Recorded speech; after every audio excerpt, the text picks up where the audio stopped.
этом году 16 лет, как работает наш филиал. 74 тысячи вкладчиков доверяют свои деньги нашему Мангистаускому областному филиалу. 2500 семей только в этом году справили новоселье. Маңғыстау облысында 2021 жылы 2500-ге жуық жанұя отбасы банкі арқылы баспаналы болған. Ал жыл соңына дейін мемлекеттік бақытты отбасы бағдарламасы бойынша 148 жанұя, әскери баспана бағдарламасы шеңберінде 44 жанұя және корпоративтік бағдарлама аясында 110-ға жуық отбасыға пәтер беріледі деп күтілуде. Бүгінгі таңда мемлекет басшысы Қасым-Жомарт Кемелұлы Қазақстан халқының әлеуметтік әл-ауқаты, оның осы нарықтық жағдайда баспана алу, баспанаға ие болу қабілетінде және егер ондай жағдай болмағанда тиісті әлеуметтік көмектердің көрсетілетінін атап көрсеткен болатын. Отбасы банкінің осы біздің Маңғыстау өлкесіндегі жасаған жұмысы өте жақсы көрсеткіштерге ие болып отыр. Тек қана соңғы 2,5 жылдың ішінде осы банкінің клиенттері ретінде 2600-дің үстінде адам өзінің пәтеріне ие болды.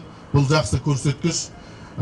Бағдарламалар әскери баспана, жас отбасы, бақытты отбасы, 7-20-25, шаңырақ сияқты, ұмай сияқты бағдарламалардың игілігін халық көріп жатыр.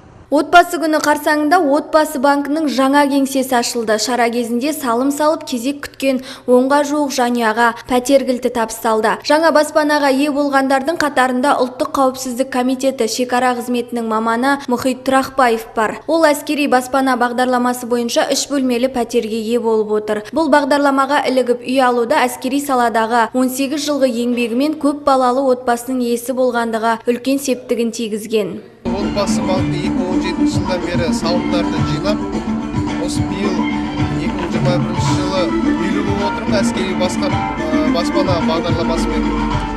Көп рахмет, әрине қуанышымда шек жоқ, қуанып жатырмыз.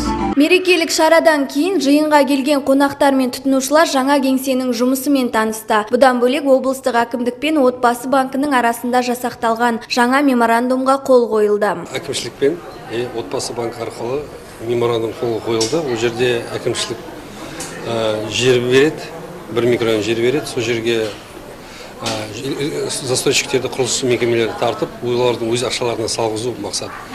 Сол ең басты мақсат, оның салғанын 10%-ін әкімшілікке беріп, 60%-ін Отбасы банк арқылы кезекте тұрған баспана мұқтаж адамдарға бір нақты бағамен беру керек. Мысалы, 1 шаршы метр 180 мың теңге аспайтын бағамен. Қалған 30%-ын өзі нарықтық бағада сата береді. Біз енді үкіметтен ақшаны шығармаудың есебі үшін инвестиция тарту деп айтып отыр біздің президентіміз. Сол мақсатта жасалған меморандум. Отбасы банкының өңірдегі филиалының жұмыс жасап келе жатқанына биыл 16 жыл толып отыр. Үйлі боламын деп қаражат салған 70 мың салымшы бар. Бұдан былай Отбасы банкының Ақтау қаласындағы негізгі бөлімшесі 17-ші шағын аудандағы жаңа кеңседе қызмет көрсететін болады. Қаламқас Аманқосова, Олжасбек Мәденов, Қоблан Тәжібаев, Ақтау Ньюс. В текущем году в Мангыстау через Отбасы банк порядка 2500 семей стали обладателями собственного жилья. Еще большое количество жителей ожидает получения жилья до конца текущего года, причем по различным направлениям и программам. Счастливая семья 148, жилье для военнослужащих 44 и по корпоративному направлению еще 110 семей. Самый главный подарок, который мы сегодня делаем, это для наших вкладчиков и заемщиков. В просторных залах нашего нового филиала они будут дальше обслуживаться. И каждый день здесь будут справляться новоселья. 100 вкладчиков каждый день мы открываем для себя в Мангистауской области. Еще одна хорошая новость для жителей региона. В областном центре открылся новый офис Отбасы банка. И этот день ознаменован улыбками. Еще 10 семей получили ключи от квартир в торжественной обстановке. Среди счастливчиков военнослужащий пограничных сил Комитета национальной безопасности Мухит Туракбаев. Крышу над головой защитник рубежей получил по направлению жилье для военнослужащих. А это 3-комнатные апартаменты. Теперь многодетная семья будет жить в просторном доме. Я начал вкладывать в Отбасы банк с 2017 года. Это жилье для военнослужащих. Очень рад, что в день семьи мы получили квартиру. Нашей радости нет предела. Спасибо большое. После церемонии вручения гости ознакомились с работой офиса и его оснащением. Помимо этого был подписан меморандум о сотрудничестве между областной администрацией и Отбасы банком.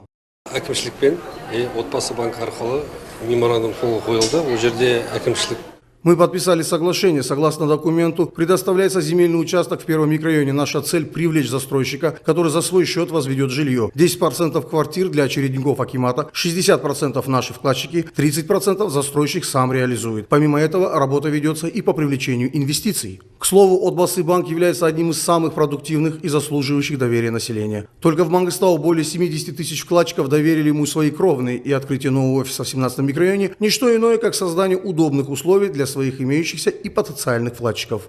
Руслан Агаев, Абай Жанызбаев, Кобылан Тажибаев, Актау Ньюс.